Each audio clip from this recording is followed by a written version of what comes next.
shadows stayed. My heart grew cold, my spirit weak, but deep inside I heard you speak. You are the one who leads me home, no longer lost, I'm not alone. Greetings and welcome to another episode of The Drip Line, where love and healing will flow into your soul. Tune in and take a listen. Come along this journey, allowing love and truth to permeate your entire being.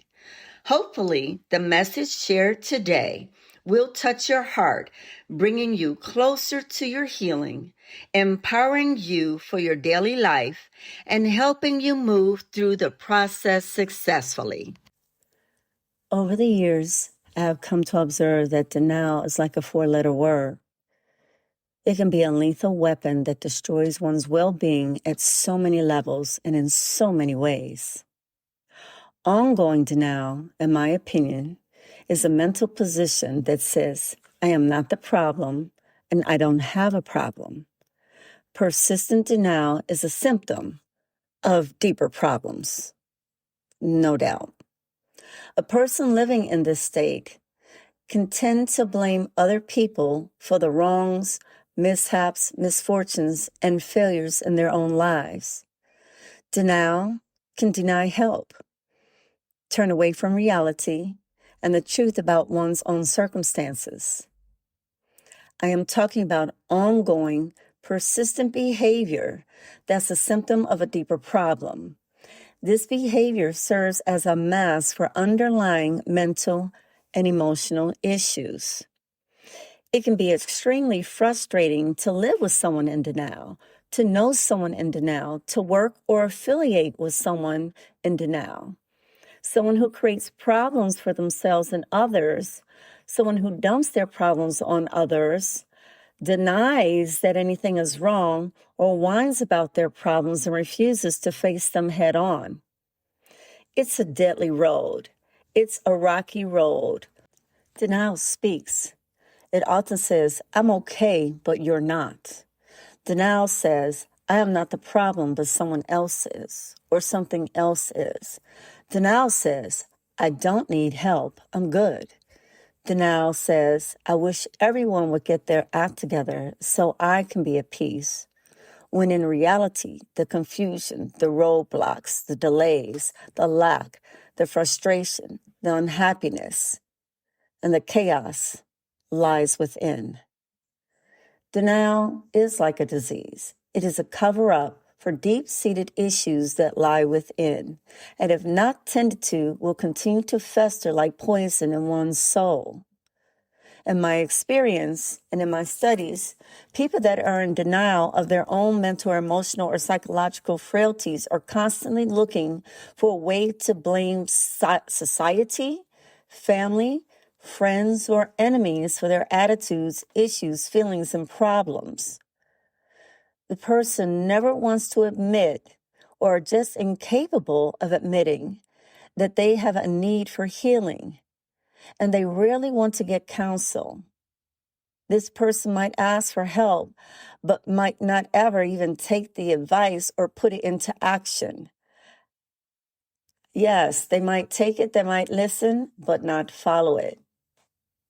Sadly, denial can manifest in addictive behaviors and lead to suicide.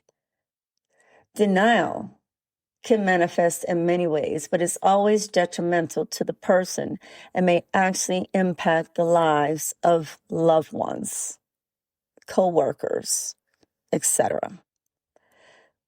Denial might show its face as an alcoholic who swears they are in control and are only social drinkers. Denial might manifest in the addictive personality. Denial can manifest as a person who's argumentative and picks fights but swears they're in control and that they don't have anger issues. Denial can manifest as the domestic abuser who swears their spouse is always doing something wrong and needs to be corrected or controlled or manipulated. Denial is the spouse who engages in sexual affairs because their mate just doesn't understand their needs. Denial is a common repeat offender in many ways. Denial can even be the thief, the robber who feels the world owes them. But denial is definitely a repeat offender in so many ways. Denial can be seen in the perfectionist who works to no end because they have to prove that they are worthy and capable. For example, perfectionism. This is defined as a tendency to set unrealistically high standards for oneself or others, where self-worth feels tied to flawless performance and mistakes are seen as failures, weaknesses, rather than opportunities to learn. And this is according to Simply Psychology's article on perfectionism. Denial can be the micromanager who just has to do everyone else's job or be involved to such an extent that every detail has to be mulled over and analyzed. And this is because there's a lack of trust and confidence. There's a need for control. In Indeed.com's career article regarding micromanagers says a micromanager may have the fear of loss of control over projects. They have a belief that work deemed superior to their own may make them look inadequate. They feel the extreme need for control and domination, and may have a poor self-image and various insecurities. It's frustrating. Why are people in denial? Why? I'll try to answer that. Pride, ego, and fear. Who really wants to admit that they are their own worst enemy? Who wants to look within and deal with the dark issues that contribute to their own dysfunction? Who wants to admit that they have a behavioral, psychological, emotional, or mental problem that is creating their own misery? Sometimes it is easier to see the world from a delusional perspective, meaning the world is my problem and I am the victim of it and it needs to be fixed, not me. The person says, yes, I've experienced trauma. I've had problems, but they're all caused by the world or someone in it. And I don't need healing. The world needs fixing. I'm just the victim and I can handle things and I've been handling things. That's the denial. That's the delusion. But the person in denial definitely needs to heal from those negative experiences. They need to be able to move forward. They need the tools to move forward. Denial left unchecked can turn into any form of mental illness, any dysfunction. Saying I am okay and I've got this when you've experienced deep hurt as a child or an adult is extremely unhealthy. Hurt and trauma can linger for years and can manifest in one's personality in so many unhealthy ways. Psychology today says denial is a valid defense mechanism in which an individual refuses to recognize or acknowledge objective facts or experiences. The article says on the short term, it's okay, it can protect someone, but on the long term, it's not good at all. The article says it's an unconscious process that serves to protect the person from discomfort or anxiety. But denial can shape dynamics in different domains of life, whether that be ignoring relationship conflicts or refusing to acknowledge an illness. In many of these instances, denial leads to short-term satisfaction, but the long-term pain is ongoing and detrimental. In the end, confronting reality, even when it's difficult, is the best path forward. Harvard's medical health blog talks about how can denial hurt us? In his blog titled the same, How Can Denial Hurt Us? In dangerous or unhealthy situations, it says denial can hurt us. For example, keeping one's eyes shut about the realities of a physical or mental illness can lead to serious health consequences. We see a lot of teens with depression and substance use disorders. And some parents deny there are problems because they're afraid of what it means for their child. It comes from a place of worry, Scholl says in the article, but denying problems can hurt children and block them from making meaningful change. And I'm saying, isn't it better the younger one is to deal with things then than wait till later when layers and layers of pain and trauma mount? Denial can also hurt when it involves addiction or abuse. Those problems affect everyone in a family and can lead to very unhealthy patterns that get passed down from one generation to the next. And in religious terms, in spirituality, we call those generational strongholds. But positivity says, and there's the article, 8 Reasons People Reject Help When They Need It the Most, says there are 8 common reasons why people deny getting help. No pun intended, but deniers deny. This article is written by Chris Butler, published in August of 2022. The 8 reasons are: 1, people reject help because they fear rejection.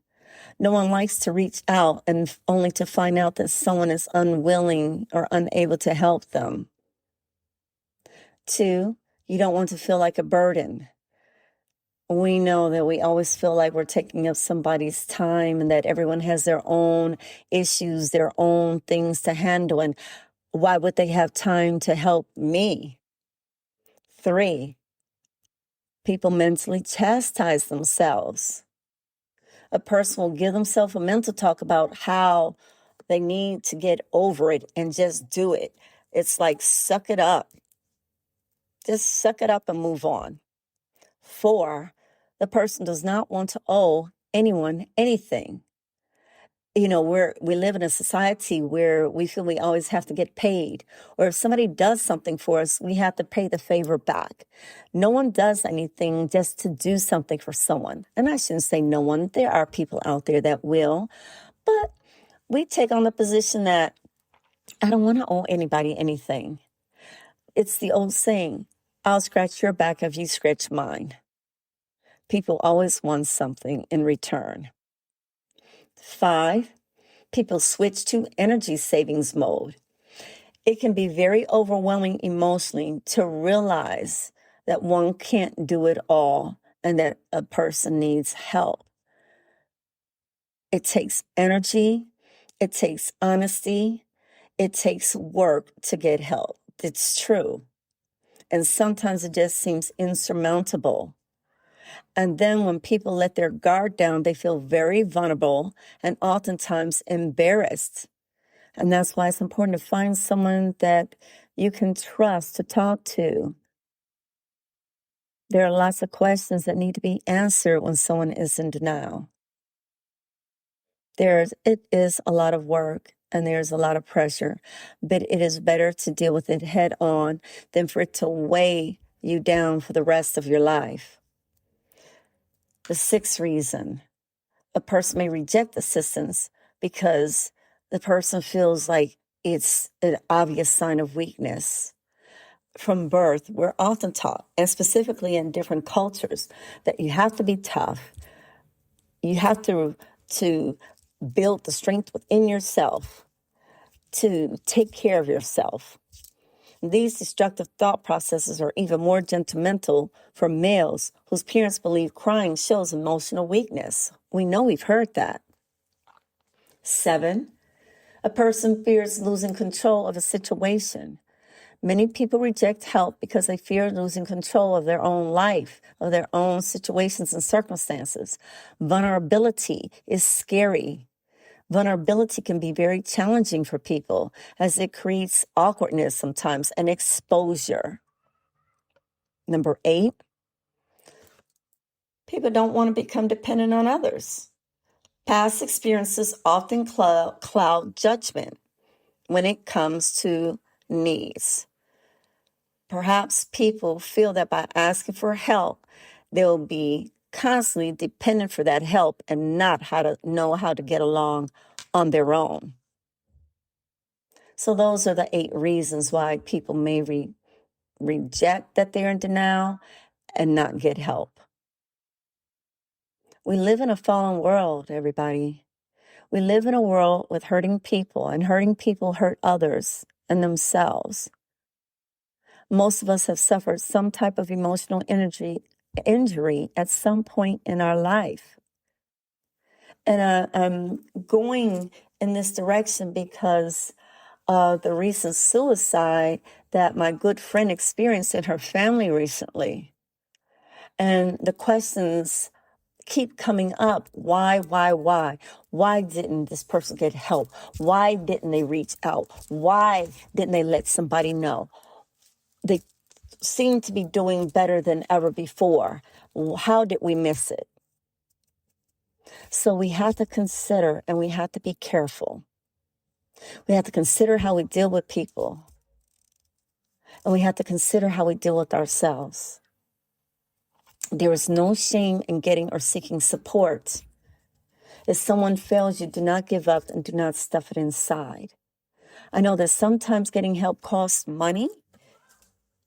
Yeah, help costs, and it's sad.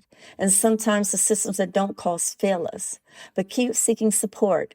And more importantly, look within. Go online. The internet is free if you have internet. Of course, internet does cost, but for the most part, most of us has phones and we can look at articles online and self-help articles and listen to podcasts like this one to get help. Do some real introspection and self-analysis to determine what are the triggers that bring you down. What are the triggers that cause you to lash out? What are the triggers that make you angry? What are the triggers that cause more fear? What are the triggers that cause you to blame others? What is wrong?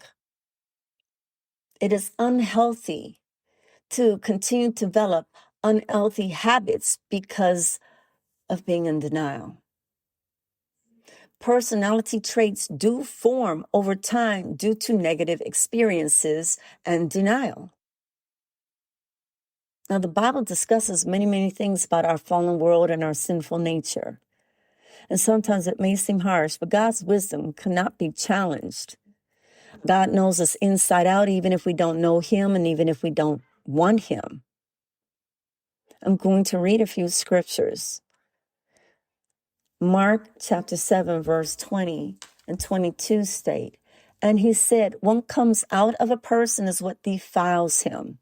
For from within, out of the heart of man, come evil thoughts, sexual immorality, theft, murder, adultery, coveting, wickedness, deceit, sensuality, envy, slander, pride, and foolishness. Where does the person in denial fit here? It could be in any of these. Think about it. Is denial foolishness? Does continued denial resonate in one having too much pride to be able to ask for help? Is denial being deceitful because you're not being who you really are? Evil thoughts? We tend to think that evil thoughts are just about killing someone or doing harm to someone else, but are you really persecuting yourself when you're in denial? Are you constantly thinking about the wrong that happened to you that makes you stuck in denial? Are those not evil thoughts? Are those not negative thoughts? They're not thoughts of peace. Our hearts need to be healed. For it is our wrong thoughts, it is our fears and lack that creates bad behavior. Proverbs chapter 28, verse 26 states, whoever trusts in his own mind is a fool, but he who walks in wisdom will be delivered. Listen to that. He who trusts in his own mind is a fool. We know our minds play tricks on us. Our mind is crafty, and our minds are complicated. And our souls are filled with personality, emotion, and will. And it states, he who walks in wisdom will be delivered from denial, delivered from foolishness, delivered from evil thoughts, delivered from negativity, and so many other negative emotions. and habits and attitudes and mindsets and defense mechanisms. Proverbs 12, verse 15 says, "The way of a fool is right in his own eyes, but a wise man listens to advice." So yeah, denial seems good to the one in denial. Otherwise, they wouldn't be in denial. Let's not be foolish with our own lives. And I'm not judging again, but we must help ourselves. We must get help. We must recognize where our flaws are and let someone in to help. But we are not created to be islands. We are not. Ephesians chapter 4, verses 31 through 32 say, "Let all bitterness and wrath and anger and clamor and slander be put away from you, along with all malice. Be kind to one another, tenderhearted, forgiving one another, as God in Christ forgave you." And in being kind to one another, be kind to oneself. Be forgiving with self. Be loving to self. In these verses, we are being instructed to be cognizant of our own thought life, our own intentions. For God judges even the thoughts. Can we not trust our own thoughts? Many times, no. We sin in our thoughts, and they manifest in actions that are harmful to self and others. What a man thinks, so he is. And this is a very popular saying, and it's in Proverbs 23, verse 7. What a man thinks, so he is. So where our thoughts lead us is how our personality can be impacted and can impact how we act. Pride and ego lead to our downfall. It is written in Proverbs 18, "Pride leads to destruction and arrogance to downfall." We cannot be so prideful not to get help. We cannot be as arrogant to think that there's not anything wrong with our behavior, that it's everybody else's problem. We cannot afford to let our ego, pride, and fear prevent us from living our best life. We deny ourselves our best life when we live in denial. We also can impact others and deny them a best life when we're constantly living our denials through someone else or projecting them onto someone else. Seek help. Ask the Lord for guidance and support. If there's no one around you, ask Him to bring someone into your life. Ask Him to bring a support system into your life. Ask Him. He will answer. Ask the Lord for guidance. I'm going to leave you with a few more verses that speak to God's healing love. Jeremiah 30, verse 17 says, "For I will restore health to you and heal you of your wounds, says the Lord." And God is a God of promise. He is faithful to fulfill His word. Psalm 147, verse 3, "He heals the brokenhearted and binds up their wounds." And He's speaking to you, not just someone else, but these words apply to everyone who seeks Him. His word must be fulfilled unto the purpose for what it was sent. Psalm 30, verse 2, "O Lord my God, I cried out to you, and you healed me." Malachi chapter 4, verse 2, "But to you who fear my name, the Son of Righteousness shall arise with healing in his wings, and you shall go out and grow fat like calves released from the stall." Now that verse right there says a lot. That verse says there is healing in God, healing in His word, healing in Him, and that in linking up with the Lord and trusting in Him and calling on His name, you will grow fat, meaning you will prosper. There is prosperity in allowing God into your heart. There is prosperity and fruitfulness in allowing God in. Try Him. Seek him. Don't turn away from him. Until next time, be blessed, be at peace, be healed, be in him, and be in love. Truth drips.